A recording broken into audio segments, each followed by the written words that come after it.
Content d'être parmi vous ce soir. Et je bénis particulièrement la présence du Seigneur pour tous ces serviteurs qui sont ici, particulièrement pour Bishop Louise. On était ensemble à Kinshasa dans une conférence qu'on avait organisée, qu'on a appelée la Semaine des Pères. Elle était de passage à Kinshasa et je l'ai spontanément invitée et elle a bien voulu répondre à cette invitation. Et l'Église a gardé un bon souvenir. Elle avait parlé sur la femme dans le ministère, comment être femme dans le ministère, tout en demeurant une bonne femme à la maison. Amen. Parce que vous savez, c'est une juste mesure que la plupart manquent, que ce soit nous les hommes. Vous savez, généralement, quand Dieu commence à vous bénir, vous commencez à oublier ce que vous êtes pour la famille. Amen. C'est comme ça que généralement on se plaint que les enfants des pasteurs sont des enfants mal élevés et mal éduqués. Amen. Et c'est malheureusement aussi pourquoi de plus en plus on se rend compte que ce sont les enfants des pasteurs que l'on retrouve dans des dégâts. Alléluia. Ce sont des enfants des pasteurs que l'on retrouve qui sont voyous ou ceci ou cela. On a même vu un pasteur se marier, tout un bishop, et son fils s'est permis d'inviter un musicien païen qui a joué aussi. Et quand on pose la question au pasteur, pourquoi tu as fait ça, il dira non, c'est pas moi, c'est mon fils. Or, la loi biblique exige qu'un tel homme soit suspendu. Amen. Amen. Alléluia. Amen. Marc 14. Que Dieu soit béni. Et aujourd'hui, je suis doublement heureux parce que c'est l'anniversaire de ma première fille. Amen. Et très tôt matin, je l'ai appelé pour lui souhaiter un bon anniversaire. Parce que je pense que je suis d'abord leur père, son père, avant d'être ouvrier dans l'œuvre du Seigneur. Et moi j'ai deux grandes raisons de vivre, c'est servir Dieu, mais aussi avoir mon épouse et mes enfants. Alléluia. Si tu n'aimes pas ton enfant, à la fin tu viens, on va chasser les démons. Est-ce que quelqu'un est avec moi? Si quelqu'un n'aime pas sa femme, qu'il vienne, on va aussi chasser les démons. Marc 14, verset 36. On va prendre quelques passages que nous allons lire et après cela nous allons entamer la parole de Dieu, l'enseignement pour que nous puissions bien comprendre ce que Dieu va faire. Et je sens déjà ce soir qu'il y a une grande présence de Dieu ici. Et je sens que le Seigneur va déployer une grâce. Hier, l'objectif était de nous amener à nous réconcilier avec Dieu. Mais ce soir et tout au long de ce séminaire, l'Esprit de Dieu m'a parlé. Vous savez, c'est bizarre, c'est curieux, mais Dieu est fidèle. Je ne savais même pas que sa servante serait là. Mais bizarrement, depuis le matin, j'étais en train de penser à ce que le pasteur Fataki m'avait dit lorsqu'elle avait annoncé notre prochaine arrivée ici. Amen. Et quand je suis arrivé ici, j'ai reçu une vision du Seigneur. Dans cette vision, j'ai vu qu'ensemble avec l'Église, nous étions en train de traverser une rivière. Et que de l'autre côté de la rivière, on partait pour faire quelque chose d'autre. Et l'Esprit de Dieu m'a dit clairement de nous dire ceci, que le but de ce séminaire, c'est d'amener premièrement plusieurs personnes à vivre une restauration complète et parfaite. Et l'Esprit de Dieu m'a dit à ce propos qu'il y en a plusieurs. Nous sommes au milieu de l'année, nous sommes en train d'entamer le second semestre, mais l'Esprit de Dieu m'a dit expressément ceci, qu'il y a plusieurs personnes qui vont entrer dans une saison décisive de leur vie. Et l'Esprit de Dieu m'a également dit ceci, qu'il va déployer sa grâce, et je le dis en pesant bien mes mots, il y a une onction de vitesse qui va descendre. Amen. Et qui va donner de la vitesse à plusieurs vies. Amen. Et ce soir, quand nous allons prier, vous allez remarquer qu'il y a des choses qui vont se passer à une vitesse extraordinaire. Amen. Et Dieu m'a dit, moi quand je dis Dieu m'a dit, je pèse ce que je dis. Donc Dieu qui est assis dans les cieux m'a dit expressément ceci, qu'il y a plusieurs qui vont aller vers leur héritage. Amen. Je n'ai jamais parlé pour flatter qui que ce soit, mais je voudrais insister. Le deuxième objectif que nous allons atteindre durant tous ces 3 jours-ci, c'est que l'Esprit de Dieu m'a montré qu'il y en a plusieurs qui vont toucher à une grande bénédiction financière. Donc certains vont toucher cela maintenant même. Et l'Esprit de Dieu a insisté que je dise ceci, qu'il y a plusieurs dans leur vie qui avaient perdu. Ne regrettez plus ce que vous avez perdu, mais regardez maintenant ce que vous allez gagner. Parce que l'Esprit de Dieu, s'il vous plaît, l'Esprit de Dieu a insisté pour me dire qu'il est sur le point de récompenser la fidélité de la plupart. Il y en a qui avaient failli, il y en a qui s'étaient découragés, il y en a qui s'étaient fatigués. Et le Saint-Esprit m'a dit, il est sur le point de récompenser la fidélité de certains. Amen. Donc si tu as été fidèle, sache que Dieu va récompenser ta fidélité. Je le sais parce qu'il me l'a dit, je le vois parce que je l'ai senti. Et la troisième chose que Dieu, l'Esprit va faire durant tous ces temps-ci, ça sera d'amener, et je le dis encore bien, d'amener l'Église à atteindre une autre stature. Vous savez, j'étais en train de voir quelque chose en entrant dans la salle. J'ai vu comme si on était en train de chambarder les choses. C'est un peu comme si on était en train de mettre la salle en sens de... Enfin, dans tous les sens. Il y avait comme un désordre.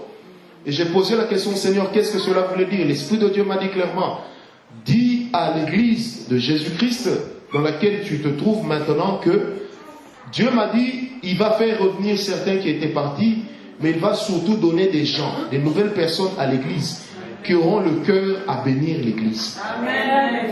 Est-ce que vous me comprenez? Amen. Je répète, il m'a dit, certains de ceux qui étaient partis vont revenir, mais une particularité qu'il y aura, c'est que le Seigneur va ramener dans cette Église, va amener dans cette Église plusieurs qui viendront réellement avec la pensée de soutenir l'Église, avec la pensée de soutenir l'œuvre de Dieu. Amen. Alléluia. Amen. Est-ce que vous êtes avec nous ce soir? Amen.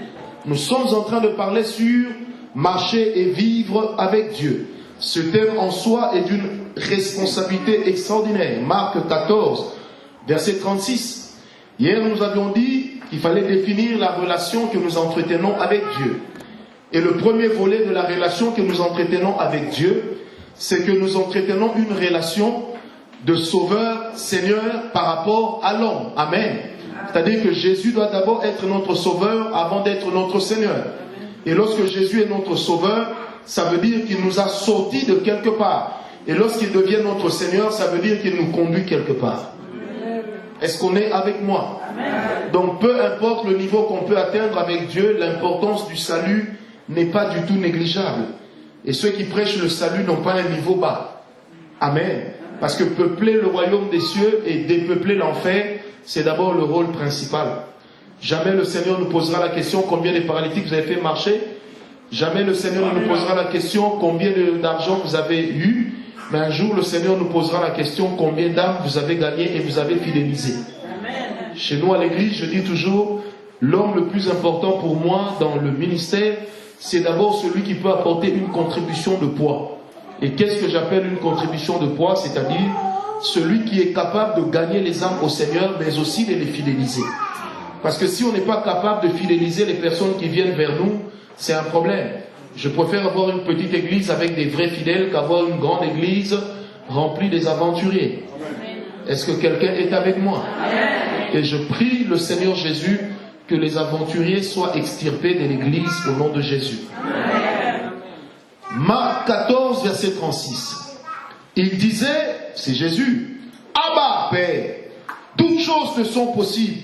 Éloigne de moi cette coupe. Toutefois, non pas ce que je veux, mais ce que toi tu veux. Amen. Est-ce que quelqu'un est avec moi? Amen. Je reprends. Il disait, Abba, Père, toutes choses te sont possibles. Éloigne de moi cette coupe. Toutefois, non pas ce que moi je veux, mais ce que toi tu veux. Amen. Amen. Alléluia. Amen. Prenons également Ésaïe 9, verset 6. Ésaïe 9, verset 6. Ésaïe 9, verset 6. Ces jours-ci, l'Esprit de Dieu m'amène à enseigner des choses qui sont compliquées. Ésaïe 9, verset 6, la Bible dit, « Donnez à l'empire de l'accroissement et une paix sans fin au trône de David et à son royaume. L'affermir et le soutenir par le droit et par la justice, dès maintenant et à toujours. Voilà ce que fera le zèle de l'Éternel. » Amen. Ésaïe 40, verset 10.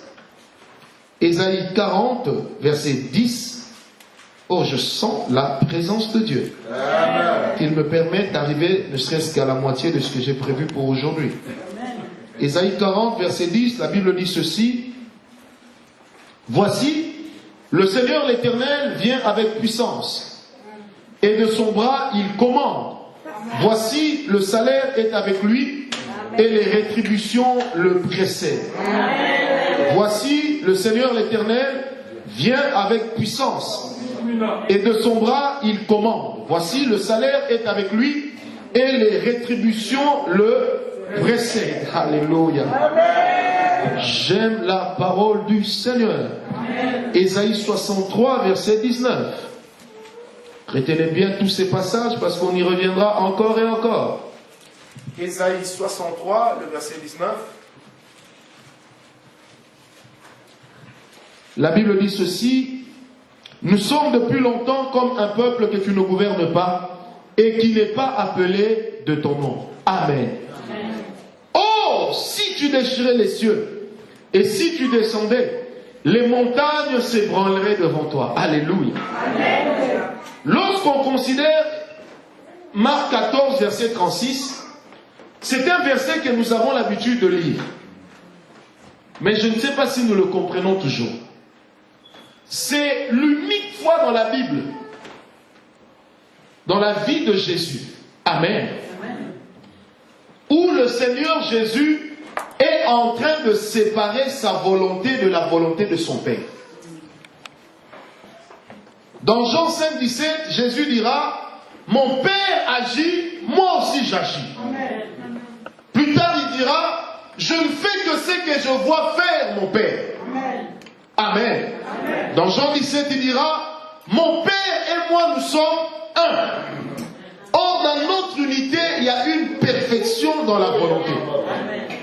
Mais là, Jésus dira: quant à la volonté devant la mort, mon Père et moi nous ne faisons plus un. Jésus a dit: Seigneur, si on veut comprendre ça en langage humain, Jésus a dit ceci: je n'ai pas envie de mourir maintenant. J'ai envie de mourir, oui, mais pas maintenant. Mais si toi tu veux que je meure maintenant, alors que ma volonté puisse fléchir devant la tienne. Là, Jésus était en train de parler à Dieu, non plus comme un père, non pas comme un père, et encore moins comme le Créateur. Mais Jésus était en train de parler à son Père, à Dieu, comme étant un souverain qui règne. C'est-à-dire comme étant celui qui a une volonté et qui n'accomplit que ce qu'il veut. La réalité que l'Église est en train d'oublier de plus en plus, c'est que nous oublions que Dieu est un être souverain. Nos offrandes et nos dîmes ne peuvent en aucun cas changer la volonté de Dieu. Ce que Dieu a dit, il le fera. Car la souveraineté de Dieu est une chose que Dieu ne négociera jamais. Dieu peut négocier la position de l'homme, mais il ne peut pas négocier sa position.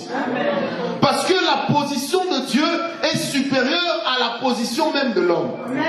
Alors, la souveraineté engage plusieurs vérités. Généralement, nous avons l'habitude de dire: notre Père qui es aux cieux, que ton nom soit sanctifié, que ta volonté soit faite sur la terre comme elle est au ciel. Mais posons-nous la question: quelle est la volonté de Dieu au ciel? Généralement, ce que nous vivons sur terre est le contraire de la volonté qui est en train de circuler au ciel.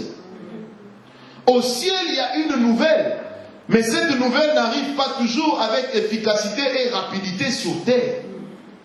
Est-ce que quelqu'un est avec moi? Amen. Quand nous parlons de la volonté de Dieu, ce n'est pas un séminaire sur la volonté de Dieu, parce que je suis en train d'écrire un livre sur connaître la volonté de Dieu dans ce siècle. Est-ce possible?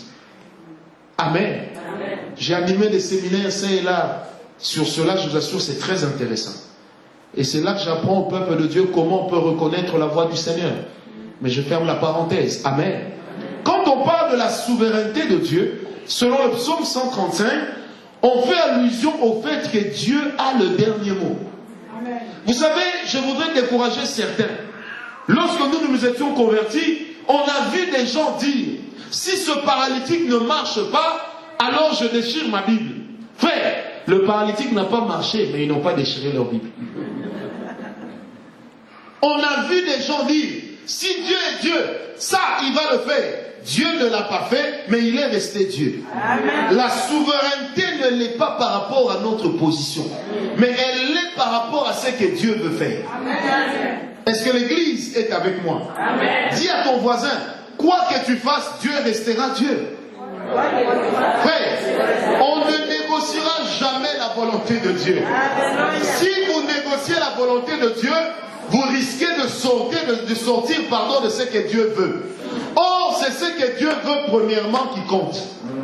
Non pas ce que l'homme veut. C'est pourquoi le maître disait, vous ne recevez pas parce que vous demandez dans le but de satisfaire vos désirs charnels. Dieu a une volonté, mais laquelle est-ce? Et c'est quoi la souveraineté de Dieu? Ça, c'est notre deuxième relation.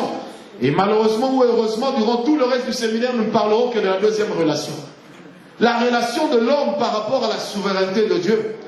Christ lui-même dira, Seigneur, s'il est possible que cette coupe s'éloigne de moi, toutefois non pas ma volonté, mais ta volonté. En fait, Christ voulait dire, Seigneur, en ce moment précis, je souffre, j'ai mal. Mais remarquez ceci, la Bible dit que les larmes de ses yeux devinrent comme des grumeaux de sang. Et c'est ce jour-là qu'il a souffert. Et à Gethsemane veut dire en hébreu, pressoir d'olive. Et c'est là qu'on recueillait l'huile d'olive. On mettait une pierre en dessous avec un trou, on mettait les olives, et il y avait une pierre au-dessus qui venait. Au contact de ces deux pierres, les olives qui étaient à l'intérieur étaient moulues et il en sortait de l'huile. Et là, à Gethsemane, Christ a souffert avant la croix. Et la plus grande douleur, c'était d'abord celle d'accepter la volonté de Dieu. La plus grande douleur pour l'homme, ce n'est pas l'épreuve par laquelle il passe. La plus grande douleur, c'est d'abord d'accepter la volonté de Dieu. La plus grande douleur, c'est d'abord d'accepter ce que Dieu veut. La plus grande douleur, ce n'est pas l'obstacle devant lequel nous nous trouvons, mais c'est lorsque nos pensées, nos rêves sont confrontés aux rêves de Dieu. Nous avons des rêves, Dieu a ses rêves. Au contact avec Dieu, l'un d'entre nous doit abandonner ses rêves. Au contact avec Dieu, il n'y a pas de juste milieu. Au fur et à mesure que tu entres dans la présence de Dieu, lorsque tu te croises avec le Seigneur, il faudrait que quelqu'un meure. Or, en Dieu, il y a l'esprit de vie. Au fur et à mesure que toi tu meurs dans la présence de Dieu, le principe de la vie est en train de germer en toi. Et au contact de la présence de Dieu, j'insiste, il faudrait qu'une volonté meure au profit de l'autre. Mais quelle est la volonté qui doit mourir? Certainement pas celle de Dieu, parce qu'elle est parfaite. Et n'oubliez jamais une chose, la volonté de Dieu dans la vie de l'homme est antérieure à l'homme lui-même. Le Seigneur t'a donné la taille que tu as, le visage que tu as. Il t'a donné la famille dans laquelle tu es né, parce que Dieu voulait te faire comprendre une chose. Ce n'est que comme tu es que tu peux remplir sa volonté. Quand David disait « Je suis une créature merveilleuse », ça ne voulait pas dire qu'il était forcément très beau. Mais ça voulait dire qu'il était à l'image de ce que Dieu avait voulu qu'il soit. Est-ce que quelqu'un est avec moi? Oh, il y en a des beaux et même des très beaux auxquels on refuse des visas. Il y en a des beaux et même des très beaux qui sont des chômeurs. Il y en a des beaux et même des très beaux qui divorcent tous les jours. Il y en a des belles et même des très belles qui sont obligées de se résilier à être des concubines parce que personne ne veut les épouser. Comme quoi la réussite dans la vie n'est pas une affaire de beauté extérieure, mais elle est d'abord une affaire de contact avec Dieu. Et posons-nous la question, quand je rencontre Dieu, qui de Dieu ou de moi meurt? Est-ce que quelqu'un est avec moi? Quand je rencontre Dieu, entre Dieu et moi, lequel de nous deux meurt? Puisqu'il faudrait qu'il y en ait un qui meurt. Frère, vous savez, est-ce que vous savez que porter la croix pour Jésus était devenu facile? Parce que la chair a souffert, plus l'esprit. Amen. L'esprit avait déjà eu son lot de souffrance à Gethsemane. Et comme Christ a réalisé le poids de ces meurtrissures, à un moment là, à la croix, il s'est écrié Eloi, Eloi, lama sabachthani. Amen. Mais tout de suite après, il s'écrit tout est accompli. Parce qu'il fallait que Christ nous montre qu'en mourant à la croix, il fallait qu'il y ait à tout prix de l'humanité en lui. C'est cette humanité-là en lui qui était une identification complète et parfaite à l'homme qu'il était venu sauver. Mais c'est quoi la souveraineté de Dieu? Comme disons la souveraineté de Dieu, Dans le psaume 135, la Bible dit, car Dieu fait tout ce qu'il veut. Vous savez, j'ai toujours dit, avec ou sans toi, Dieu atteindra son but. Amen. Donc nous ne sommes pas des enfants chéris. Avec ou sans toi, Dieu atteindra son but. Un jour, j'ai dit à un monsieur, je lui dis, l'Esprit de Dieu m'a dit que tu dois aller bénir un serviteur de Dieu quelque part. Mais si tu ne le fais pas, avec ou sans toi, Dieu bénira quand même son serviteur. Amen. Mais la conséquence de n'avoir pas obéi, tu la porteras. Est-ce que quelqu'un est avec moi? Amen. Dis un peu à ton voisin, avec ou sans toi, l'église existera. Ne pense pas que si je ne suis pas là, l'église va mourir. Non! Le propriétaire de l'église, c'est Christ. Est-ce que quelqu'un est avec moi? Vous allez dire, mais d'où viendra l'argent de l'église? Il viendra de Dieu.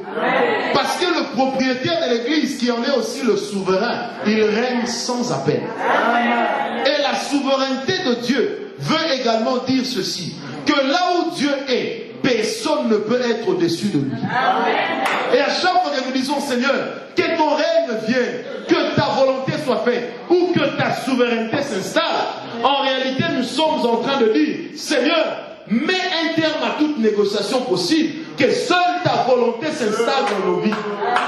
Mais, même lorsque la volonté de Dieu fait couler des larmes, à la fin, elle se transforme toujours en joie. Même lorsque la volonté de Dieu te fait passer par le cimetière, sache qu'après le cimetière, il y a la vie. Amen. Même quand la volonté de Dieu te fait passer par le rite, que les hommes, au lieu d'appeler Rest in Peace, aiment bien dire retour interdit au pays, même si ton retour est interdit au pays, Dieu t'amènera quelque part. Amen. Et je voudrais dire à l'église de Dieu ce soir, la notion de la volonté, de la souveraineté de Dieu est l'une des notions que l'église est en train de négliger. La notion de la souveraineté de Dieu est une notion compliquée. Vous savez, j'ai fait une étude sur les églises dans ma vie et j'ai fini par avoir mal à la tête. Ceux qui ont les plus grandes églises ne sont pas forcément les plus grands prédicateurs. Est-ce que vous le savez? Je donne l'exemple d'un monsieur comme Noel Jones, l'américain. Son culte ne dure qu'une heure. Et sa prédication ne dure que 30 minutes. Mais il a plus de 10 000 fidèles. Est-ce que quelqu'un est avec moi? Amen.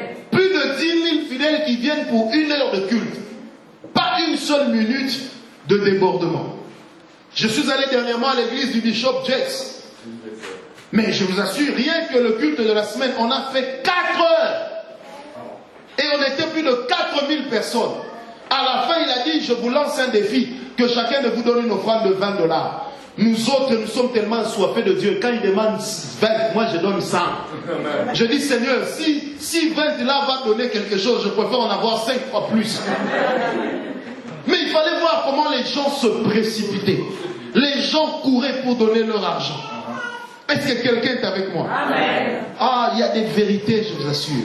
Quand je parle de la souveraineté, ça me fait pousser des ailes. La souveraineté de Dieu a des vérités et des réalités qui lui sont propres. À chaque fois qu'on parle de la souveraineté de Dieu dans les Écritures, on est en train de parler premièrement du règne de Dieu. Quand on parle de la souveraineté, on parle premièrement du règne de Dieu. C'est pourquoi dans le psaume, dans Ésaïe que nous venons de lire, le prophète dit, nous sommes comme un peuple sur lequel tu ne règnes plus. C'est-à-dire, n'importe qui fait avec nous n'importe quoi. Mais si tu régnais sur nous, personne ne pourrait faire ce qu'il veut. Est-ce que quelqu'un est avec moi? La deuxième vérité lorsqu'on parle de la souveraineté de Dieu, c'est la volonté. Vous savez, moi je n'aime pas parler de la volonté permissive, parce qu'elle n'existe pas. Ou Dieu est d'accord ou il n'est pas d'accord. Il n'y a pas de milieu. Si nous commençons à trouver un milieu à tout, nous risquerons de dire à nos fidèles que le purgatoire existe. Est-ce que quelqu'un est avec moi? Dis à ton voisin, il n'y a pas de volonté négociée. Soit c'est la volonté de Dieu. Vous savez, la volonté de Dieu est compliquée. Un jour, Dieu a dit à Moïse, je vais tuer tout Israël. toute cette génération. Moïse a dit, mais si tu les tues toi aussi, les gens vont dire que tu étais incapable de les amener à Canaan. Vous savez, Dieu dira, bon ça va, je ne vais pas les tuer maintenant, mais je vais les tuer sans qu'eux-mêmes ne s'en rendent compte. Et pendant toutes les années passées dans le désert, toute une génération a péri. Et c'est la génération de leurs fils qui sont entrés en Canaan. En fait, Dieu, Moïse a dit à Dieu, ne tue pas. Dieu a dit, ok, je vais tuer, mais même toi, tu ne t'en rendras pas compte. Parce que ma volonté est déjà sortie, je ne peux que l'accomplir. Frère, lorsque Dieu s'engage avec toi, personne ne peut t'arrêter. Lorsque Dieu s'engage avec toi, personne ne peut t'arrêter.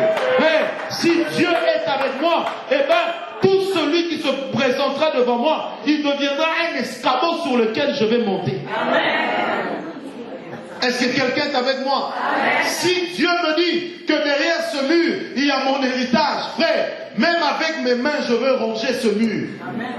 Est-ce que quelqu'un est avec moi? Amen. Parce que la parole de Dieu, lorsqu'elle te dit, traverse le mur, elle a déjà traversé le mur avant toi. Amen. Et quand tu arrives devant une situation d'impossibilité, tu dois savoir que la possibilité est contenue derrière la parole de Dieu qui t'a dit, vas-y. Quelle garantie j'aurai? Dieu a dit à Moïse, tu as la verge en main, jette-la par terre. Moïse avait un bâton qu'il a toujours eu en bon berger. Mais Moïse ne savait pas qu'il tenait aussi un serpent. Moïse ne savait pas qu'il tenait aussi quelque chose qui pouvait transformer l'eau en sang. Moïse ne savait pas qu'il tenait quelque chose qui pouvait défier tout Israël. Parce que Dieu avait déjà libéré sa volonté. Et partout où la volonté de Dieu sort, sa souveraineté est toujours mise en jeu. Pas à l'épreuve, parce qu'on ne met pas Dieu à l'épreuve. Est-ce que quelqu'un est avec moi? Amen. Donc on parle de la souveraineté. La première vérité, c'est qu'on parle du règne. La deuxième vérité, c'est qu'on parle de la volonté. La troisième vérité, c'est quand on parle de la souveraineté, c'est qu'on est en train de parler de l'autorité. Je ne sais pas pourquoi dans un séminaire, vous n'écrivez pas. J'ai l'impression qu'il y a des gens qui ont des cerveaux à 64 gigas. Que Dieu vous bénisse. Il faut avoir l'habitude d'écrire pour garder la parole de Dieu. Amen. Moi, j'ai des notes que j'ai écrites il y a 21 ans du pasteur Vernou. Et ça m'aide encore, ça m'instruit. Est-ce que quelqu'un est avec moi? Donc, quand on parle de la souveraineté de Dieu, on parle également de l'autorité. L'autorité de Dieu a deux dimensions. Il y a une dimension de ce que nous appelons l'autorité suprême, et il y a une dimension de ce que nous appelons l'autorité déléguée. Donc, Dieu a son autorité, l'homme est en face, et dans sa souveraineté, Dieu peut déléguer une partie de son autorité. Est-ce que quelqu'un est avec moi? Dans un gouvernement, c'est seul le Premier ministre qui est élu. Les autres membres du gouvernement ne sont pas élus, mais ils sont juste approuvés par le Parlement. Amen. Et chaque ministre a son rôle à jouer, a ses prérogatives. Le Premier ministre, on l'appelle le Premier ministre. Mais il n'y a pas un ministre qu'on appelle le deuxième ministre. On peut avoir le vice-premier ministre, mais ils ne sont pas des deuxièmes premiers ministres. Parce que le Premier ministre élu, il n'y en a que un. Tous les autres ministres, en commençant par le vice-premier ministre, ils ne jouissent que d'une autorité déléguée. Et au fur et à mesure des prérogatives que chacun a dans le gouvernement, on parle de l'ordre de préséance. Et par rapport aux objectifs du gouvernement, il peut arriver qu'un ministre de l'Agriculture soit le ministre le plus important du gouvernement. Comme aux États-Unis, l'un des ministres les plus importants, c'est le ministre de la Justice et celui de l'Agriculture. Amen. Pourquoi ça? Parce que l'économie de cette nation repose d'abord sur son système judiciaire, mais également sur son agriculture. Est-ce que vous comprenez? À telle enseigne qu'aux États-Unis, même le pétrole fait partie du ministère de l'Agriculture. Et il faut voir à quoi ça ressemble le ministère de l'Agriculture. C'est un château plus beau et plus grand que le bureau du roi ici. Est-ce que quelqu'un est avec moi? Amen. Amen. Alléluia. Donc quand on parle de la souveraineté de Dieu, on parle aussi de l'autorité. J'ai envie de dire, parce que ça bouillonne dans mon cœur, que quand Dieu t'a choisi, il t'a aussi donné ce qu'il faut pour accompagner son choix. Amen. Les comment, ce n'est plus notre problème. Nous savons que si Dieu nous a choisis, c'est qu'il nous a aussi délégué une autorité. Et c'est par rapport à cette autorité que nous marchons. C'est pourquoi lorsque l'homme comprend ce qu'il est, lorsque l'homme comprend ce que Dieu attend de lui, ça sera plus facile pour lui d'aller vers sa provision. Parce que la provision n'est pas quelque chose d'automatique. Mais la provision ne peut être acquise qu'au fur et à mesure que nous sommes en train de comprendre le rôle que nous avons à jouer dans le corps de Christ. Et si tous les serviteurs de Dieu pouvaient comprendre le rôle qu'ils avaient à jouer dans le corps de Christ, on cesserait de se chamailler. On cesserait de se faire la guerre. Parce que nous n'avons pas tous le même rôle. Est-ce que quelqu'un est avec moi? Amen. Nous ne pouvons pas tous faire le même travail. Et même en faisant le même travail, nous n'aurons pas tous les mêmes résultats, ni à la même vitesse. Par rapport à la souveraineté de Dieu sur chacun de nous a une autorité que Dieu lui a déléguée. Et une autre vérité qui se rattache à la souveraineté, je pose les bases. Amen. Je n'ai pas encore commencé à enseigner, je n'ai fait qu'introduire. Amen. Amen. Et l'autre vérité que nous devons comprendre quand on parle de la souveraineté de Dieu, c'est qu'on parle aussi de territoire. On parle aussi de territoire. Vous savez, la notion de la souveraineté selon Dieu marche de pair avec la notion du territoire. Est-ce que quelqu'un est avec moi? Amen. Dieu peut vous accompagner partout. Mais il est de ces lieux où si vous allez, Dieu n'ira pas avec vous. Si vous allez voir un féticheur, Dieu vous attendra à la porte. Et quand vous en serez sorti, il ira derrière vous parce qu'il ne trouvera plus le moyen d'entrer en vous. En enfer, Dieu est présent comme juge. Mais dans son royaume, il est présent comme Père. Est-ce que quelqu'un est avec moi? Amen. Par rapport à la notion de territoire, puisque ce soir, nous allons d'abord parler du territoire. Par rapport à la notion du territoire, il y a ce que Dieu fait dans chaque peuple. Et tous les peuples de la terre ne sont pas appelés à vivre la même chose. Et tous les royaumes du monde ne sont pas appelés à connaître la même expansion. Dans l'histoire de l'humanité, selon les territoires, il y a aussi un mouvement de Dieu qui se fait entendre. Aujourd'hui, permettez-moi de le dire, de plus en plus les gens ont commencé à considérer que les États-Unis sont en train de perdre leur superbe. C'est tout à fait normal parce qu'après chaque apogée, il y a toujours un déclin. Et quand le déclin vient, pendant que le déclin des États-Unis est en train d'arriver, vous allez remarquer que de plus en plus, le pouvoir économique et même militaire est en train d'aller vers l'Asie. Aujourd'hui, la Chine est pratiquement sur le point de devenir la première puissance économique du monde. La Chine est le premier bailleur de fonds des États-Unis, puisqu'il a remplacé le Japon. Et 80% de l'économie américaine est soutenue par des fonds chinois. Donc la balance est en train de faire quoi? De changer. Est-ce que quelqu'un est avec moi? De plus en plus, les Indiens deviennent une puissance militaire et économique incroyable. Pourquoi? Parce que le rapport de force est en train de changer. Est-ce que quelqu'un est avec moi? De plus en plus, les pays occidentaux ne gardent qu'une zone d'influence qu'on appelle l'influence diplomatique. Parce qu'ils n'ont plus les moyens de faire la guerre avec les nouvelles puissances. D'autant plus qu'ils n'ont pas les moyens que les autres ont. Conséquence, vous avez de plus en plus d'impôts en Europe. Alors qu'en Asie, on en a de moins en moins. Et ça prouve déjà que la balance de l'influence mondiale par rapport au territoire est en train de changer. Et de plus en plus, le monde est en train d'aller vers un nouveau mode de gouvernance. Dans les années 80, On a parlé des deux pôles. On parlait des Occidentaux et on parlait de l'Europe de l'Est, avec en tête la Russie. Mais de plus en plus aujourd'hui, lorsque le Premier ministre chinois lève le ton, c'est tout le monde qui se tait. Malgré les atteintes aux droits de l'homme, on est pressé d'aller arrêter Gbagbo. Mais on n'ose pas aller arrêter le Premier ministre chinois. Est-ce que quelqu'un est avec moi? On est pressé d'aller déloger Kadhafi et de lui coller une balle dans la tête, mais on n'est pas pressé d'attaquer Assad.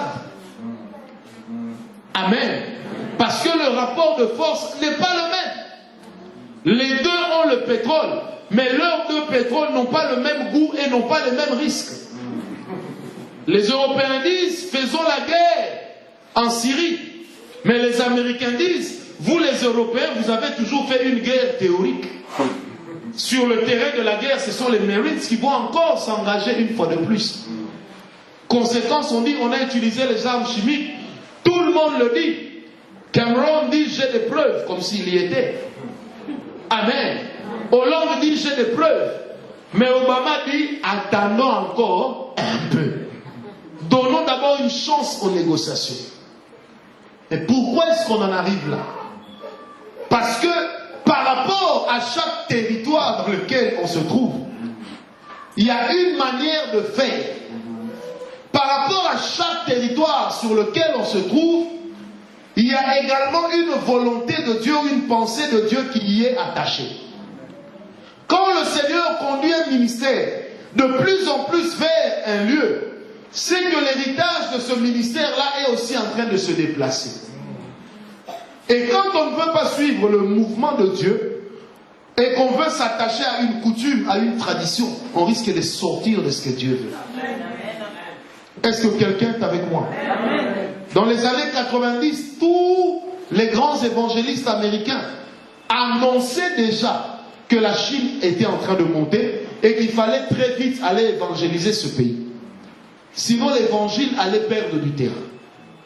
Est-ce que quelqu'un est avec moi? Ils annonçaient déjà qu'il fallait attaquer les nations arabes avec l'évangile. On n'a pas suivi. Est-ce que vous savez qu'aujourd'hui, c'est une vérité en Europe, la plupart des bâtisses qui appartenaient aux grandes églises, surtout en Grande-Bretagne, sont en train d'être rachetées par les musulmans. Et ils transforment même certaines églises en hôtels.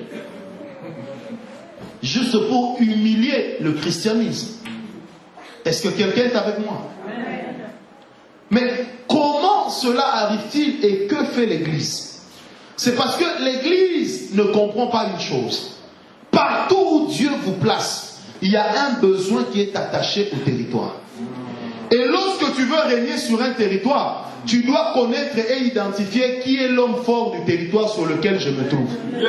Si tu n'identifies pas l'homme fort du territoire, tu parleras français avec des rimes et des proses, mais tu ne changeras pas la vie des gens. Dieu ne nous envoie pas prêcher l'évangile pour conforter et réconforter les gens. Mais Dieu nous envoie prêcher l'évangile également pour bouger les cultures. Or, pour bouger une culture, il faut la connaître, la comprendre et en connaître le sous-bassin. Est-ce que quelqu'un est avec moi?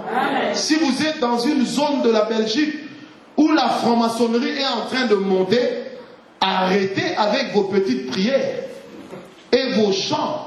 Changez les choses. Mettez-vous au front. Criez au nom de Jésus de minuit à minuit, ça vous sauvera la vie. Est-ce que quelqu'un est avec moi? Parce que par rapport à la souveraineté de Dieu, il faut comprendre quel est le mystère attaché au territoire sur lequel je suis. Quand vous allez épouser une femme, ne venez pas juste parce qu'elle est belle. Vous devez prier pour comprendre quels sont les hommes forts de leur famille. Quel est l'esprit qui domine cette famille? Parce que la malédiction est transmissible comme les maladies sexuellement transmissibles. Et le compte avec la malédiction transmissible, c'est que dans son mode de transmission, elle peut ne pas laisser de traces. Mais, quand la conséquence est venue, vous êtes parti. Est-ce que quelqu'un est avec moi? Nous sommes seulement sur le territoire. Si tu veux épouser une femme, avant de lui passer la bague à la main, au doigt, pardon, cherche à savoir quel est l'homme fort de chez eux. Yes. Quelle est la chose qui arrive toujours chez eux? Pourquoi est-ce que dans cette famille, tout celui qui atteint l'âge de 49 ans meurt? Et personne n'atteint l'âge de 50 ans. Tu peux dire, moi au nom de Jésus, je ne mourrai pas. 49 ans, tu meurs. Le problème n'est pas seulement de dire, moi je ne mourrai pas. Mais le plus important, c'est d'abord de dominer l'homme fort. Il y a des gens dont les vies ne peuvent pas éclore parce qu'ils ont quitté l'Afrique, ils sont en Europe. Mais ils ont ramené les vieux hommes. Et l'homme fort qu'ils ont laissé, les a suivis comme s'ils fonctionnaient par Bluetooth. Est-ce que quelqu'un est avec moi? Sur chaque territoire, vous devez connaître quel est l'homme fort. Partout où Dieu vous envoie, vous devez savoir quels sont les principes qui dominent ici. Vous savez, il y a 2 ans, l'Esprit de Dieu m'avait conduit à faire le tour de toutes les provinces de mon pays. Et partout où j'allais, je me rendais dans des sites clés de chaque province. Et le premier territoire, c'était Kisangani, dans la province orientale. Quand je suis arrivé là, j'ai remarqué qu'il y avait comme une odeur de chaos. Et quand j'ai prié, j'ai compris que sur ce territoire-ci, le sang innocent a été trop versé. Après ça, je suis allé dans le Maniema, à Kindu. Et la nuit, à un moment, je suis allé dans le restaurant pour manger. Et quand je retourne dans ma chambre, je vois en vision une femme qui était là. Je lui pose la question, qu'est-ce que tu fais ici? C'était un esprit. Et cet esprit me répond pour dire, moi je suis la princesse qui domine cette province. Qui t'a donné la permission de venir ici? Je lui ai dit, eh ben, tu t'es trompé d'adversaire. Tu n'es pas à ma taille. Je me suis mis sur mon lit, le lit a commencé à bouger. Au fond, j'avais peur. Mais je gardais juste la grande gueule.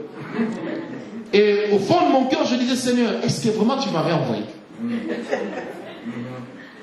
Après cette vision est partie, j'ai prié, j'ai attrapé sommeil. Et dans mon sommeil, j'ai encore revu cette femme revenir pour me menacer. Et quand j'ai compris que c'était elle qui était l'esprit dominant de ce territoire, fini, j'ai eu la victoire sur elle. Je lui ai parlé. Et la journée, j'ai tenu une conférence avec tous les serviteurs de Dieu de la province. Et quand je leur ai parlé de la part de Dieu, il y avait un pasteur dans la salle, mais qui était devenu aveugle sous l'effet de l'envoûtement. Mais pasteur, avec plus de 300 fidèles. Il me dit, mais papa, comment je suis devenu aveugle? Comment expliquer? J'ai dit, c'est simple. Tu étais sur un territoire pour lequel tu ne maîtrisais pas les principes, ni les données. Tu ne savais pas quelles sont les choses qui dominent ici. Frère, j'ai envie de vous dire, certaines choses qui arrivent dans vos vies, que vous soyez blanc, noir, rouge, vert, gris, bleu, certaines choses qui arrivent dans vos vies, vous arrivent d'abord parce que vous ne savez pas là où vous avez posé la plante de vos pieds, qui en est le chef. Quand Dieu a dit à Israël que tout lieu que foulera la plante de tes pieds, je te le donnerai, frère, ce n'était pas un effet ou un fait automatique. Mais il fallait qu'il y ait une prise de conscience. Et vous allez même remarquer, Dolly, que toutes les 10 plaies de Dieu en Égypte, chaque plaie était en train de s'en prendre à un symbole d'un Dieu égyptien. À telle enseigne que Dieu a dit à Moïse, je vais séduire Pharaon, je vais le rendre têtu, pour montrer à Pharaon que c'est moi qui suis Dieu. Et chaque fléau de l'Éternel en Égypte s'en prenait à un Dieu égyptien. Or, à l'époque, le plus grand Dieu égyptien, c'était le Pharaon. Parce qu'on disait, selon le carman égyptien, on disait que le Pharaon avait en lui les esprits des dieux. Donc tous les dieux égyptiens vivaient dans Pharaon. À telle enseigne que l'Égypte adorait ces pharaons. Est-ce que quelqu'un est avec moi? Et tous les mystères qui sont liés au sarcophage d'Égypte ou aux momies égyptiennes est une preuve suffisante de l'adoration que ces hommes donnaient à leur pharaon. Pour l'Égypte, Pharaon était un dieu. Et Dieu a dit à Moïse, si seulement je fais sortir Israël de l'Égypte, l'Égyptien croira qu'il est Dieu. Et Israël partira en gardant dans sa tête que Pharaon aussi est un Dieu. Et Dieu a frappé l'Égypte. Et quelle était la dernière plaie? Dieu a tué le prince héritier, obligeant ainsi la dynastie à s'éteindre, pour qu'une autre dynastie remplace. Et vous allez remarquer, les avoir humiliés, Dieu s'en est pris à celui qui était le prochain pharaon. Et la Bible dit, quand Dieu a tué les premiers-nés d'Égypte, Pharaon était tellement abattu. Il a ordonné à ce qu'Israël s'en aille, mais à ce que les Égyptiens donnent aux Israélites une offrande. Or, Pharaon ne donnait pas l'offrande, étant lui-même Dieu.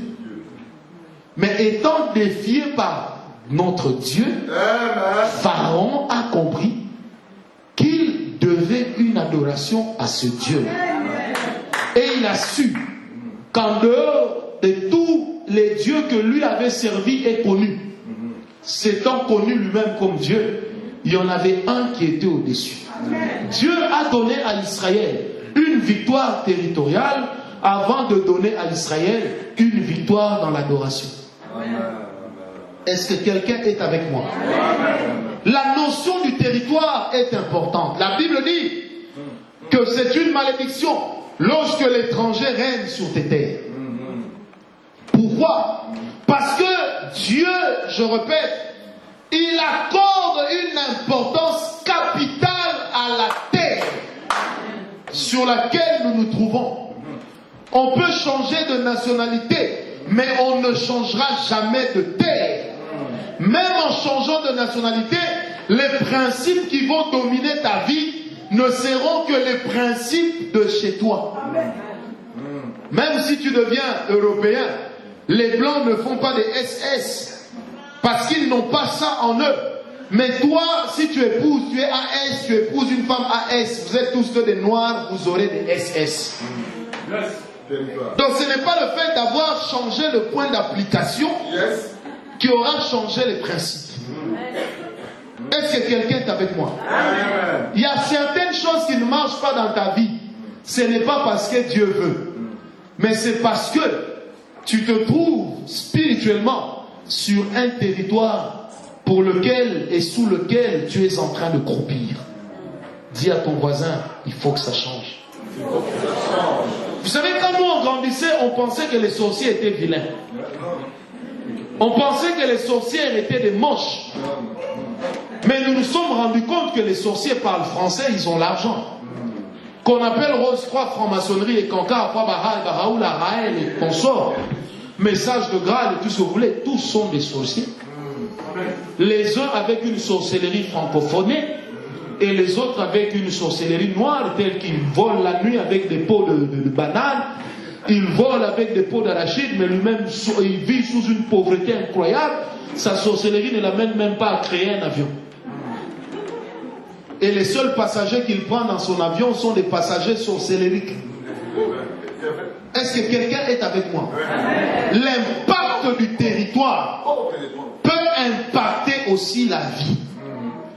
Et tant que nous ne savons pas quel est l'homme fort qui domine dans ma famille, ou qui domine dans la famille dans laquelle je m'engage, on risquera de tomber dans la même chose. Il y avait une famille que je connaissais, il y avait 6 filles. Toutes les 4 filles mariées. jadis, était revenue chez elle.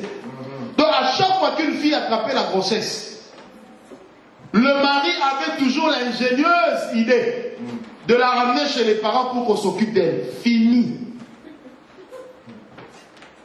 Et arrivée à la 5e fille, elle a compris cet enseignement. Elle a dit, il faut que ça change. Amen. Quand elle est tombée grosse, son mari lui a dit, chérie, je vais te ramener un peu chez toi parce que moi je vais beaucoup voyager. La femme dit, non, non, je vais t'attendre ici. Et cette dame, le mari va dire, mais ta mère m'a dit, non, non, moi je vais attendre ici. Voyage à toi, oh. Et si tu as des malaises d'accouchement, elle dit, non, Dieu fera ça, t'attend pas. Amen.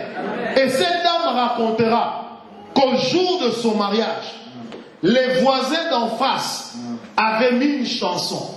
Et dans la chanson en lingala, ça dit ceci, Bakokende, Barozo. Ils vont retourner. Donc même s'ils partent, ils finiront par revenir. C'est ce que la chanson voulait dire. Et elle-même, elle dira, pendant que les gens étaient en train de danser à mon mariage, moi j'étais en train de frapper la terre au nom de Jésus. Je sors d'ici et je ne reviendrai plus jamais. Dans le nom de Jésus, tu ne me verras plus ici. Et elle était en train de lier ses esprits.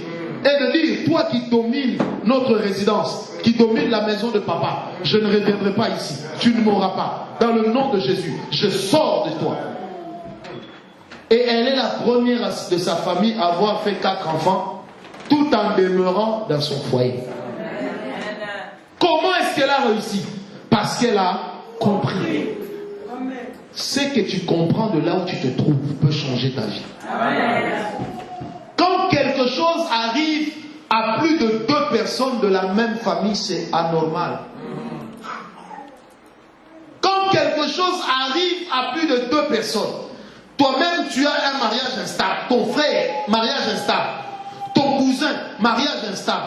Frère, arrête-toi un peu. Comprends qu'il y a un esprit d'instabilité qui est lié au sol de chez vous. Vous divorcez comme il n'est pas permis. Et ceux qui sont mariés ont toujours ce désir d'aller à l'extérieur, de sortir. Des fois on peut dire, oui mais c'est autre chose. Hein? Non, il n'y a pas d'autre chose. Le sol est en train de réclamer. C'est pourquoi la Bible dit, depuis Abel, la terre crie vengeance. Mais le sang de Christ a dit Père, pardon. Est-ce que quelqu'un est avec moi?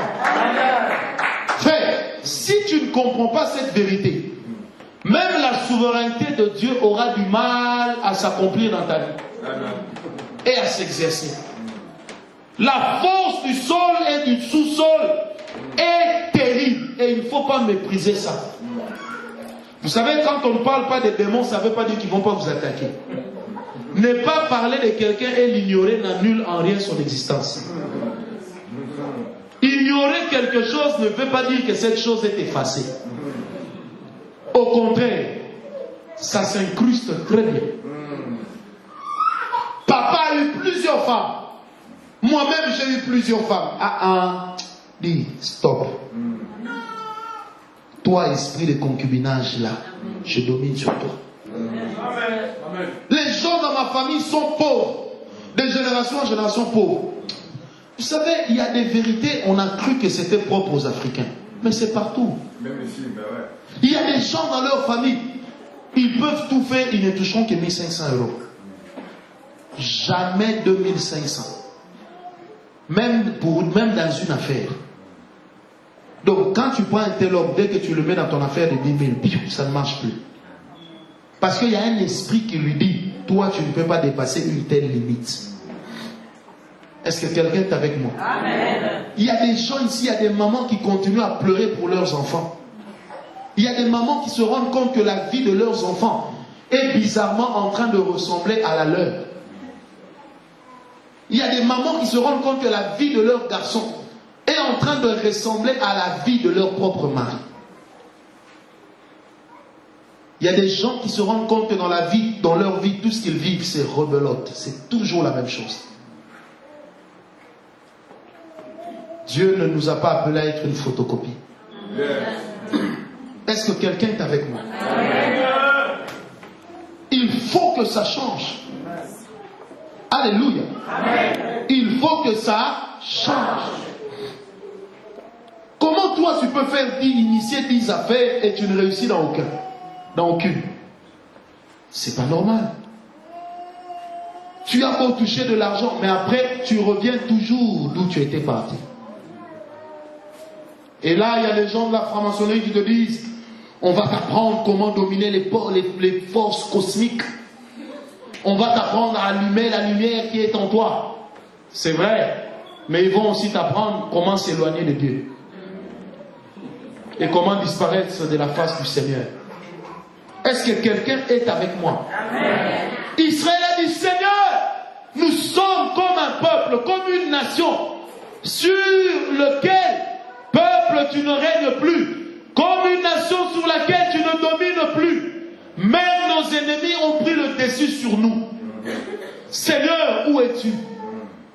Dans nos vies, ça nous arrive de dire, Seigneur, rien ne marche. Mes ennemis sont en train de prospérer.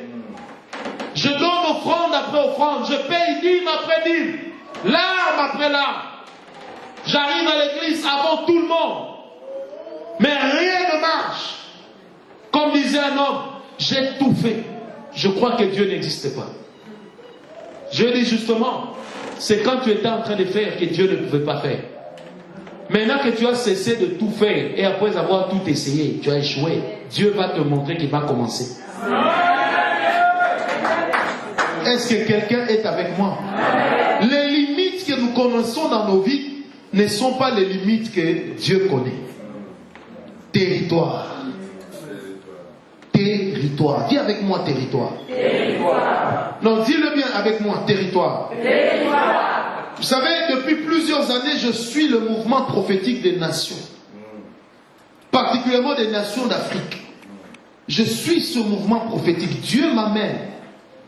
L'année passée, j'avais expliqué à l'église.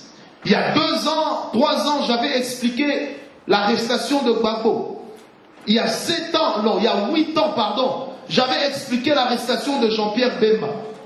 Les réélections de M. Kabila, j'avais expliqué. J'avais expliqué, il y a plus de 15 ans, que Sassou allait revenir au pouvoir, comme il était revenu. J'avais expliqué la mort de M. Omar Bongo. J'avais expliqué la fin de Kadhafi. J'avais expliqué la chute du régime de l'Égypte et de la Tunisie. J'avais expliqué également une mort que connaîtra prochainement le président algérien, alors que tout le monde dira qu'il est rétabli et qu'il retournera même au pays. Est-ce que quelqu'un me comprend? J'avais expliqué la fin du règne de Bozizé. J'ai expliqué ça parce que Dieu me l'a dit. J'avais expliqué au peuple de Dieu la mort de Savimbi.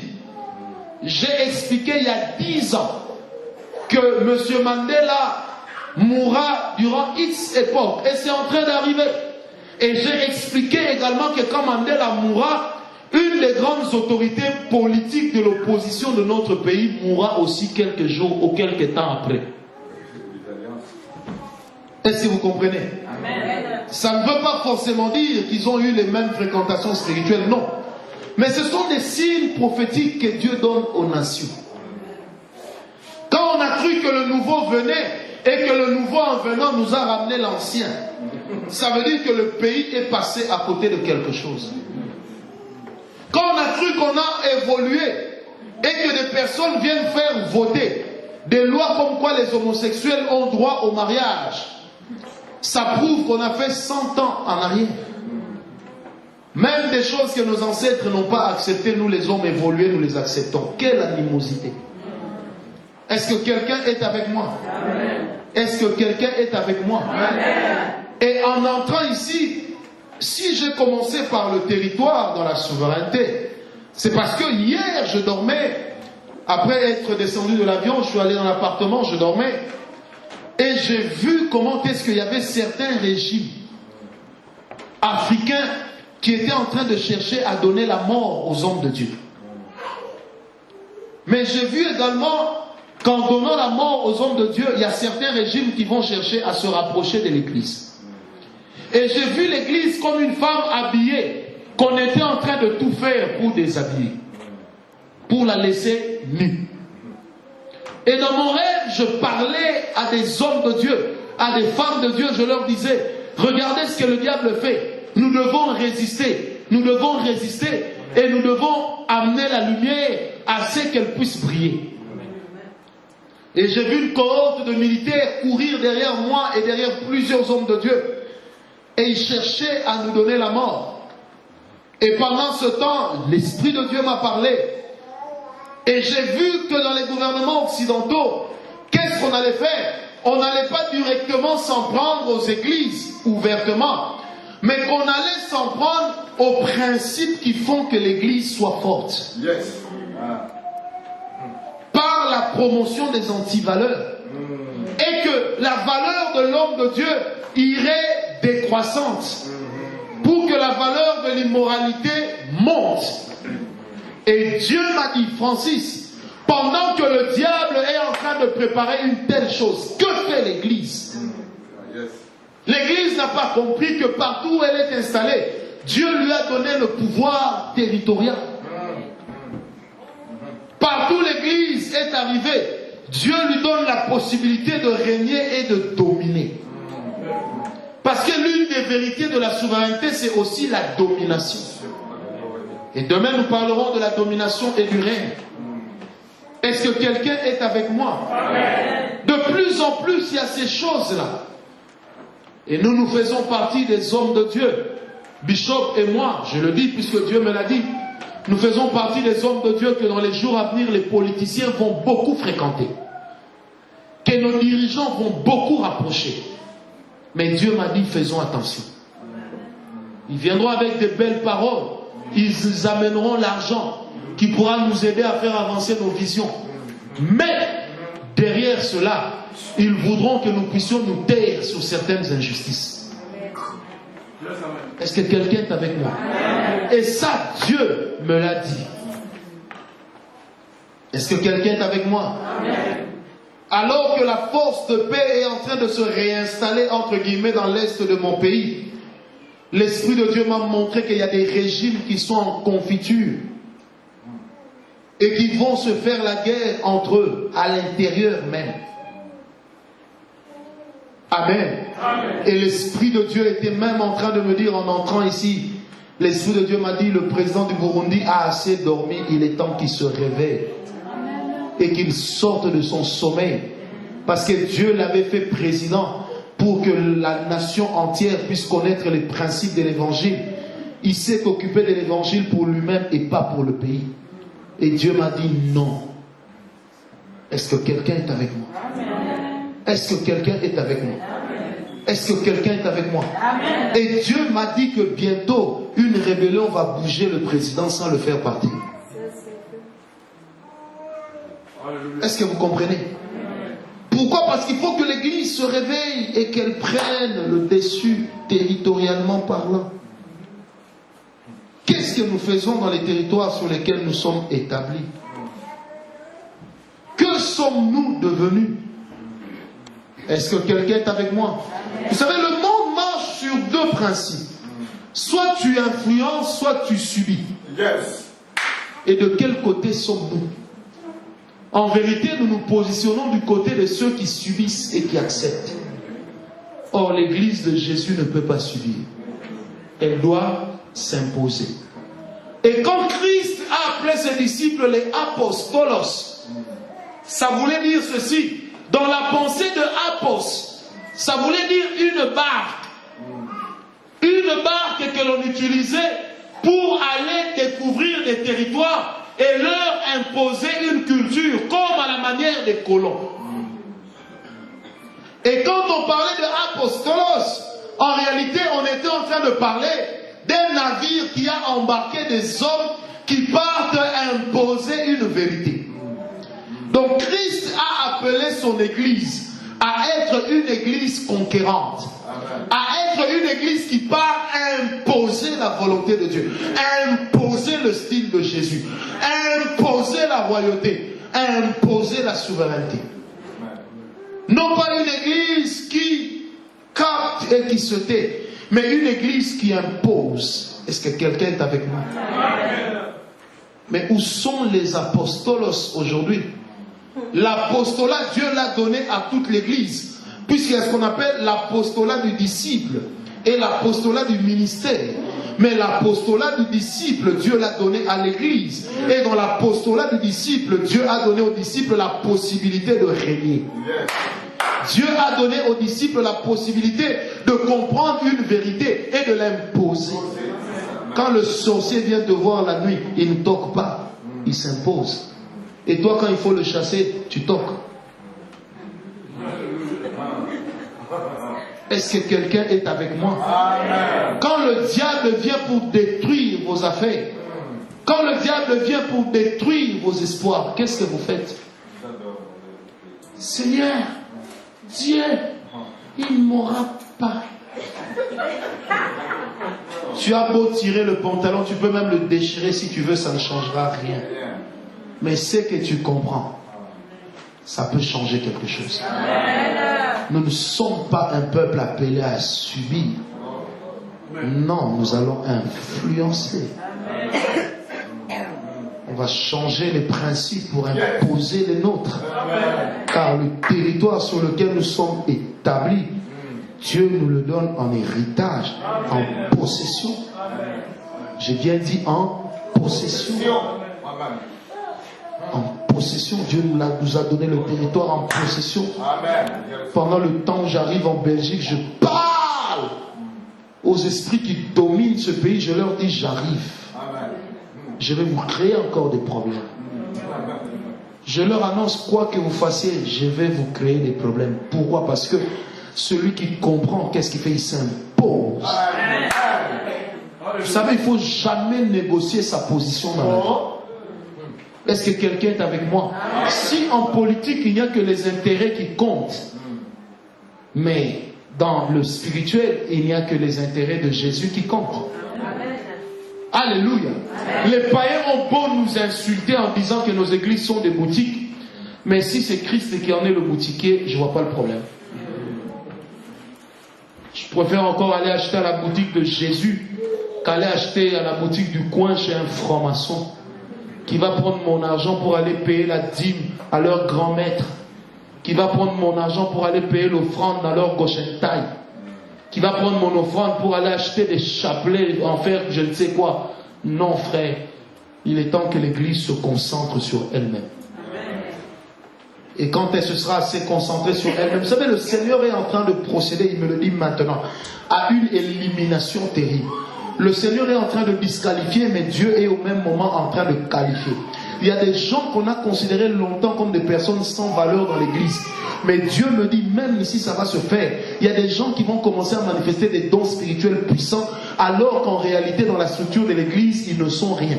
Il y a des gens qui vont commencer à travailler avec le Seigneur et à démontrer une gloire, alors qu'on ne les a jamais regardés comme étant des personnes de valeur. Pourquoi est-ce que Dieu va le faire? Seulement pour nous prouver que par les choses faibles, il peut confondre les grandes. Et tout celui qui s'est considéré grand sans Dieu, il saura que la vraie notion de la grandeur ne vient pas de l'homme, mais elle vient de Dieu. Et celui qui est debout, qu'il prenne garde de ne pas tomber. Et celui qui est tombé, qu'il se relève vite, parce que la marche est longue. Amen. Le diable a volé à plusieurs personnes ici, Dieu me dit, leur rêve. Le diable a volé à plusieurs personnes ici leur espoir. Il y a même des gens dans la vie desquels le diable a volé de l'argent. Le diable a volé de l'argent à plusieurs personnes ici. Le diable a volé même la vision de plusieurs personnes. Le diable a volé ce que plusieurs personnes comptaient devenir dans les temps dans lesquels nous sommes. Mais maintenant, je vous parle au nom de Jésus. Il est temps que tu te lèves et que tu parles à la terre. Que tu parles à la terre et que tu lui dises, c'est l'Éternel mon Dieu qui t'a créé. Je domine sur toi. Est-ce que quelqu'un est avec moi? Le diable a volé à plusieurs personnes les rêves qu'ils avaient du mariage. Le diable a volé à plusieurs personnes le rêve qu'ils avaient de la vie du foyer. Le diable a volé à plusieurs personnes le rêve qu'ils avaient pour leur église. Le diable a volé à plusieurs personnes le rêve qu'ils avaient pour leur famille, les rêves qu'ils avaient sur leurs enfants. Le diable a volé même la santé de certains enfants. Le diable a volé la moralité de certains de nos enfants. Le diable a volé là où nous avions placé notre cœur. Il est temps ce soir que le diable lâche. Que le diable lâche. Il est temps ce soir que le diable puisse déguerpir et que l'on dise au diable, là où tu te tiens, c'est mon endroit. Tu te libères. Est-ce que quelqu'un est avec moi? Un jour, je devais aller prêcher quelque part. Un homme de Dieu m'a dit, prophète, est-ce que tu sais qu'en Afrique du Sud, quand tu prêches, on ne donne pas des offrandes aux serviteurs? J'ai dit, ça c'est toi, moi on me donnera. Est-ce que quelqu'un est avec moi? Parce que quand je me rends quelque part, je parle à la nature, je parle à la terre. Et je leur dis, soumettez-vous à l'autorité de mon Dieu. Je ne demanderai la permission à personne pour chasser les démons. Est-ce que quelqu'un est avec moi? Un jour, je prêchais quelque part. L'homme de Dieu m'a dit, tu n'as pas le droit de prophétiser ici. Tu n'as pas le droit de chasser les démons. Prêche seulement. Quand j'ai pris le micro, j'ai dit, je ne vais pas prophétiser, je ne veux pas prier pour les gens, mais je ne peux pas empêcher à Dieu d'être là. La première personne à entrer sous la chaise, c'était la femme du pasteur. Une femme paralytique était au fond. J'ai donné une parole en disant, il y a une femme qui est paralysée, qu'elle se lève. J'ai vu une femme qui se débattait. Tout le monde a couru pour l'aider. J'ai dit, laissez-la, elle va se lever, elle viendra ici. La dame a pu se tenir debout. Elle voulait prendre ses béquilles. J'ai dit, laisse ses béquilles, viens. Elle a pleuré, mais comment? J'ai dit, viens. Le pasteur disait, il faisait ça. Comme pour dire, c'est encore quoi ces aventures? Mais cette femme que lui a toujours vue paralytique, ce jour-là, la femme est arrivée devant moi, en train de marcher. Le pasteur s'est mis à pleurer. Je l'ai regardé, l'onction est descendue sur lui. J'ai dit, dehors, il y a une femme qui est en train de passer. Elle a habillé telle, elle s'appelle telle. Frère du protocole, courez vers cette femme. Appelez-la par son nom. Dites-lui que Dieu a besoin d'elle. Le protocole sort. L'église reste perplexe. Qu'est-ce qui va se passer? 5 ou 3 minutes après, le protocole entre avec cette femme. Les gens se sont mis à pleurer. Je leur ai dit, on ne peut pas dominer Dieu. Est-ce que quelqu'un est avec moi? Et durant tout ce séminaire, il y aura une onction qui va rétablir la souveraineté de Dieu. Là où je suis, plus personne ne peut régner. Là où je suis, plus personne ne peut dominer. Les autorités de ma famille spirituelle ne peuvent pas dominer sur moi. Un jour, quelqu'un m'a dit, toi pour qui tu te prends dans ma propre famille? Je lui ai dit, la prochaine fois que tu me poseras encore cette question, tu vas rêver de moi 7 fois. Ose et tu verras. Est-ce que quelqu'un me comprend? Alléluia. Il me regarde encore, il dit, petit, toi tu te prends pour qui? Tu vas voir. Moi je lui ai dit, c'est fini, tu as signé ton arrêt de mort. Et cette personne est morte. On ne blague pas. Il ne faut pas faire de la miséricorde là où Dieu a condamné. Oh Dieu. Oh Dieu. Pitié. Pitié. Pitié. Tes enfants sont en train de mourir à cause de ta pitié. Tes enfants sont en train de mourir, toi tu implores la pitié. Il y a des fois il faut implorer la justice. La Bible dit, Seigneur, pour ceux qui m'insultent, disait David, je lèverai ma voix contre eux. Je les accuserai chez mon Dieu. Osez encore et vous verrez. Est-ce que quelqu'un est avec moi? Pourquoi tu en es là où tu en es aujourd'hui? Pourquoi tu vis les choses que tu vis aujourd'hui? C'est parce qu'il y a des principes que tu n'as pas encore compris que tu dois renverser. Il y a des choses que tu dois renverser. Hein, ma soeur? Il y a des choses que tu dois renverser. Ta vie ne doit pas être la vie de ta grand-mère. Même si tu l'as beaucoup aimée. Ta vie ne doit pas être sa vie. Parce que toi, tu n'es pas elle. Et toi, tu feras longtemps dans le mariage. Et Dieu te bénira avec des enfants sans difficulté. Parce que Dieu m'a dit de te dire, le temps là, c'est fini. Le temps de pleurer tout le temps parce que tu as tellement l'espoir là, non, fini. Mets ta foi en jeu. Tu vas voir ce que Dieu va faire. Est-ce que tu as compris? Parce que tu peux dire, je ne suis pas ma grand-mère. Il faut que dans ta famille, les gens prient ton Dieu. Est-ce que tu as compris ça? Quand on a jeté une graine à terre, il faut lui donner le temps de germer. Ce qui sera un gros arbre peut prendre du temps pour pousser. Mais toi, ne change pas de champ parce que ça traînait à pousser. Reste sur le même champ et tu verras ce que Dieu va faire. Dis à ton mari de rester là où il est. Dieu va le bénir. Est-ce que quelqu'un est avec nous? Pourquoi est-ce que nous, on doit commencer à fuir les sorciers? Est-ce que quelqu'un est avec moi? Moi, j'ai commencé à dire depuis un temps aux sorciers, si tu rêves, si tu blagues, tu vas rêver que je suis en train de te presser le cou. Essaye seulement, tu vas voir. Vous savez, quand j'ai commencé à comprendre ces choses, ça changeait ma vie. Moi, je dormais, et puis tout le temps, il y avait des gens qui marchaient dans le plafond. Une nuit, je me suis réveillé à 2h du matin. J'ai dit, hey, yo, je dors, hey. Comme un fou. Depuis, plus personne n'a marché dans la voiture. Est-ce que quelqu'un me comprend? Un jour, je dormais, j'ai senti l'odeur d'une femme. J'étais célibataire. Et si vous posez la question, toi célibataire, comment tu connaissais l'odeur d'une femme? Mais je suis né d'une femme. Ah oui, moi je ne suis pas né comme Adam, moi j'ai une mère. Adam avait Dieu pour mère. Est-ce que quelqu'un est avec moi?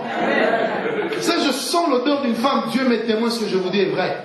J'ouvre les yeux, je vois une dame blanche à côté de mon lit. J'ai dit, tu viens d'où? Elle me dit, mais tes parents sont catholiques. J'ai dit, oui, alors. Et puis elle me dit, mais c'est moi, Marie, compris. J'ai dit, menteuse, Marie est morte, enterrée, elle n'a jamais été ressuscitée. On ressuscitera le même jour, elle est morte. Je dis, rentre d'où tu viens. Et cette femme m'a regardé, elle m'a toisé, elle a fait. Elle est partie. Et pendant qu'elle partait, moi je fais là. Est-ce que quelqu'un est avec moi?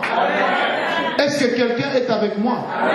Un jour, on avait un service dans une veillée. J'ai dit aux frères et sœurs, allez informer les sorciers de chez vous et du quartier que personne n'a le droit de survoler l'espace où on sera. Vers 3h du matin, panique à la porte. Une dame est tombée nue. Elle dira, j'ai vu le feu, ça m'a attiré ici. Nue. Nue. Et là, les gens commencent à dire, ah, donc la parole du prophète est vraie. Est-ce que quelqu'un est avec moi? S'il y a un sorcier ici, viens la nuit. Tu vas voir. Demain, on va donner les communiqués ici.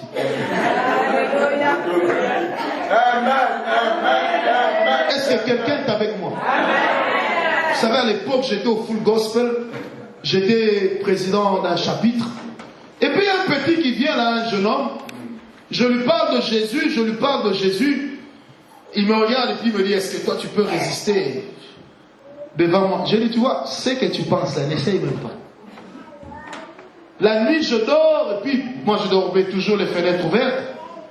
Et puis, je vois une marmade de personnes qui entrent dans la chambre. Ils encerclent mon lit. Frère, je me réveille, on me ferme les yeux comme ça.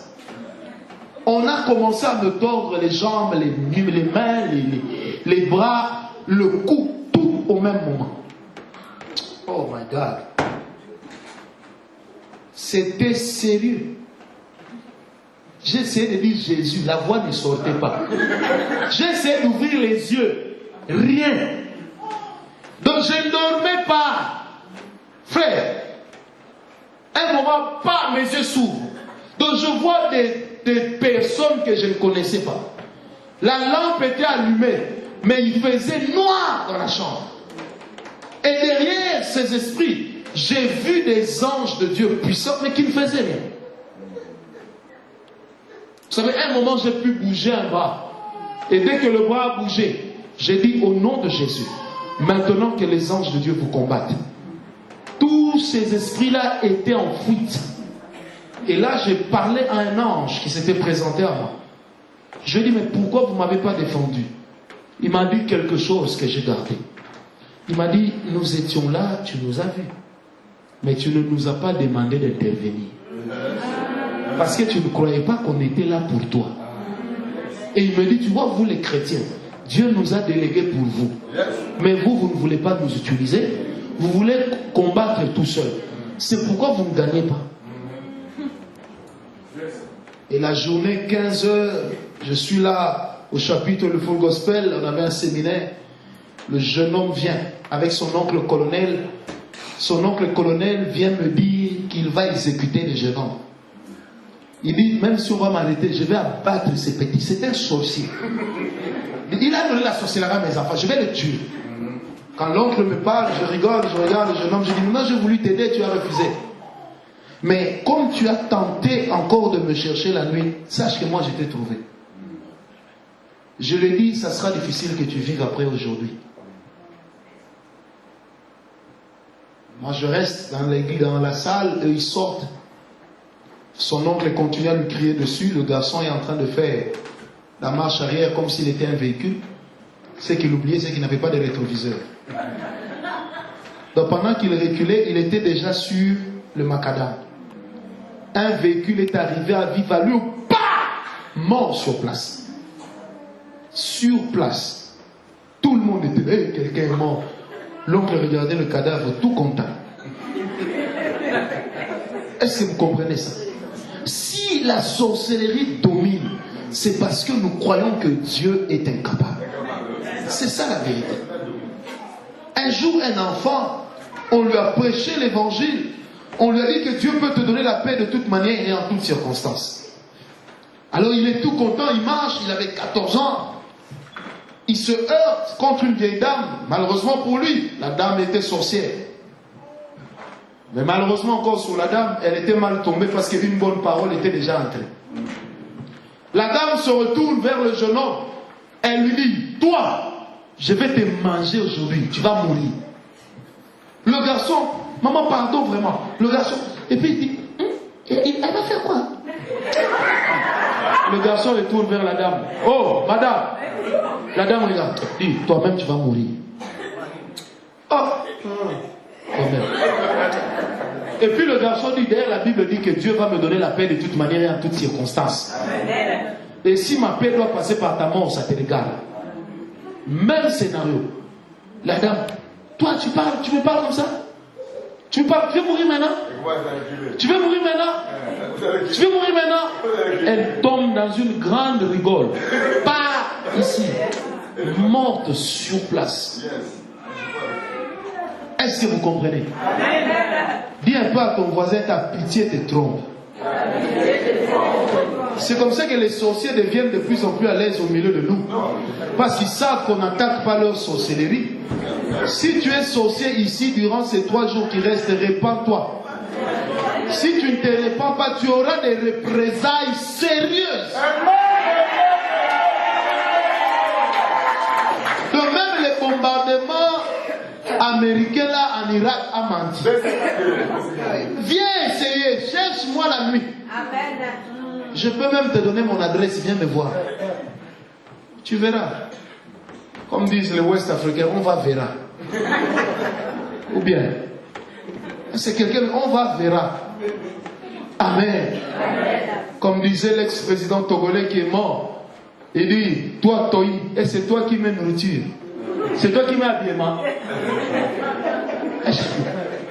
Est-ce que quelqu'un me comprend? Où Dieu est grand, où il n'est pas. Ce n'est pas parce qu'on n'a pas l'onction qu'on doit dire aux gens que l'onction n'existe pas. Ce n'est pas parce qu'on n'a pas la puissance qu'on doit dire aux gens que la puissance est force. Ce n'est pas parce que Dieu n'est jamais intervenu pour toi que tu dois dire aux autres que Dieu est manchot. Ce n'est pas parce que Dieu n'est jamais venu vers toi que tu dois dire aux autres que Dieu est perclus des 2 pieds.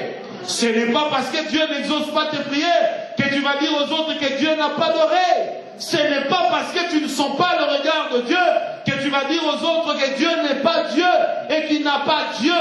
Non, frère, toute vérité que l'on apporte prend pour la première fois, parce que ça vient de Dieu, on dit Amen et on l'utilise.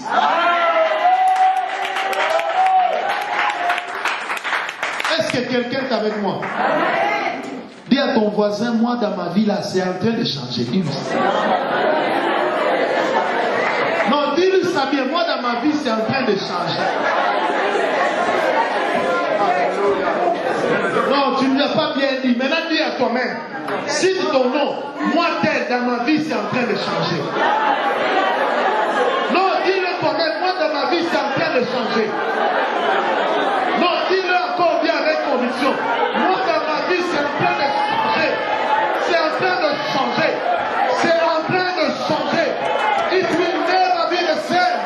It will never be the same. It will never be the same. Abramos,